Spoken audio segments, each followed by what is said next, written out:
Ayan po mga kabaro, at tayo kakain ng tanghalian. Yan o.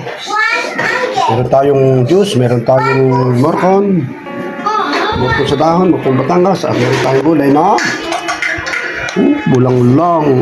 Ginisang patola, sitaw,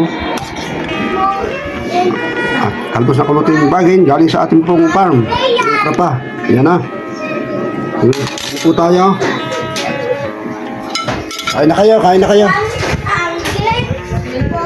Kain na kayo.